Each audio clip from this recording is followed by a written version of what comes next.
vai fazer rápidos comentários sobre a existência de Deus. Parece uma coisa meio irônica, né? Rápidos sobre o infinito. Mas é assim mesmo. Esses comentários estão no livro A Gênese, no capítulo 2.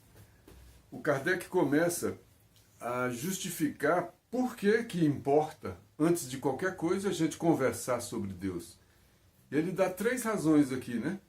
Sendo Deus a causa primeira de todas as coisas, a origem de tudo que existe e a base sobre a qual se repousa o edifício da criação, então, diante dessas 3 condições, ele diz que importa bastante considerar a divindade antes de tudo. Então, a gente vai tentar fazer essas considerações. Ainda na Gênesis, já no item 6, está escrito: Deus não se mostra, mas se revela pelas suas obras. Então, por essa linha de raciocínio, a gente tem que procurar Deus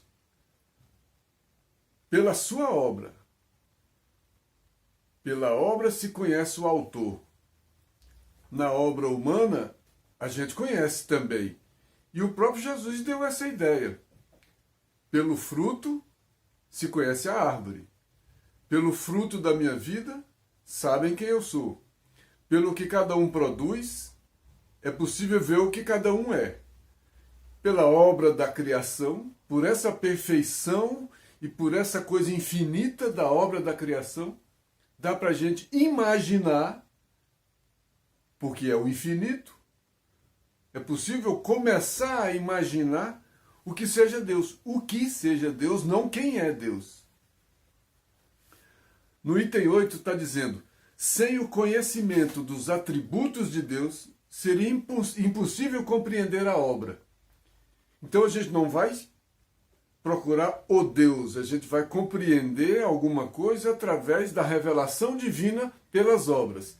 E para compreender as obras, ele está falando que é necessário a gente pensar sobre os atributos de Deus.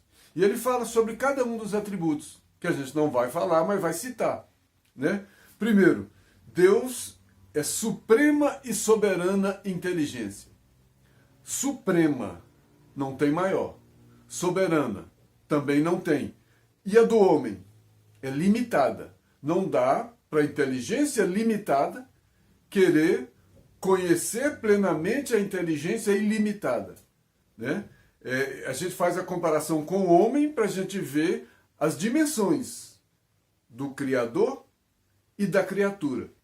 Porque muitas vezes a criatura orgulhosa, pretensiosa, quer fazer o papel do Criador. Quer inclusive submeter o Criador ao seu crivo. A gente faz muito isso. A gente fica julgando Deus. Estamos submetendo o infinito ao julgamento do finito. Essa é a infantilidade que a gente faz muitas vezes. Outro atributo: Deus é eterno. Eterno? Eterno é uma coisa que não teve começo e nem fim. Ah, o Espírito é imortal? É, mas ele foi criado. Simples e ignorante. E nós estamos falando do Criador, que não se conhece, não se sabe, não se tem notícia do início e nem do fim. Olha a dimensão do que a gente está falando. E que a gente coloca na figura humana, uma pessoa, como se fosse Deus. Deus é imutável. O que é imutável é o que não muda. É o que é perfeito. É o que já está pronto. A maior característica do ser humano é a mudança. A necessária mudança. Porque o ser humano nasceu, chegou, simples, ignorante, necessita se aperfeiçoar. Ele é mutável por natureza. Ele tem que pegar a sua natureza e modificar, se transformar, se aperfeiçoar. Não é possível uma natureza incompleta compreender plenamente o que é completo. O incompleto não vai compreender o completo. Outra, Deus é imaterial. Sua natureza se difere de tudo que é chamado matéria. porque também não está sujeito às transformações. Mas o que é criado se transforma. Na natureza, nada se cria, tudo se transforma. E tudo vai se transformando. Lei do progresso, lei da destruição. Na natureza, tudo vai se transformando. Mas esse Deus imaterial não se transforma porque ele já está pronto. Ele já está completo. Ele é imutável. Ele é eterno. Olha do que a gente está tentando falar. Porque a gente humaniza Deus, traz Deus para a nossa compreensão. Deus é onipotente. Pode tudo? Pode tudo é o poder humano de fazer seus caprichos? Não, é um poder que não é ultrapassado. Não é ultrapassado por nenhum outro poder, porque senão não seria Deus. Então não tem um poder maior do que o poder divino. Soberanamente justo e bom. Soberanamente. Porque não tem ninguém tão justo quanto ele. E não tem ninguém tão bom quanto ele. Então Deus criou o mal? Deus quer que eu seja castigado? Deus quer que eu sofra? Não pode. Porque eu, com todas as minhas imperfeições, eu não desejo sofrimento para ninguém, nem para quem erra. Por que quando eu errar Deus quer me castigar? Mas Ele quer reequilibrar e educar. E às vezes a dor é instrumento de educação e é instrumento de aperfeiçoamento. Então a dor não é um capricho de Deus. Não é uma ruindade de Deus. Ah, você fez isso comigo, Deus vai te castigar. Você vai ver, Deus vai te castigar. Aí sou eu, o humano imperfeito, que quer castigar. Deus não quer castigar, porque Ele é soberanamente justo e soberanamente bom. Infinitamente perfeito. Não cabe perfeição maior. Não tem nada mais perfeito porque está pronto, está justo. E é único. Porque se tivesse outro, ele não seria o soberanamente justo e bom, teria outro igual. Aí vem, para a gente começar a concluir, duas citações. Uma do Haroldo Dutra e outra da Amélia Rodrigues. Haroldo, somos convidados, é um convite, somos convidados a ampliar nossa concepção de Deus. Vamos refletir e aumentar a nossa compreensão de Deus. Por quê? Primeiro passo que ele fala para a gente ampliar a nossa compreensão de Deus. Reconhecer. Reconhecer é ato humilde. Reconhecer o quê? Que nossos condicionamentos, porque nós somos condicionados relativos, nossos condicionamentos teológicos, étnicos, geopolíticos, históricos e culturais conformam nossa relatividade.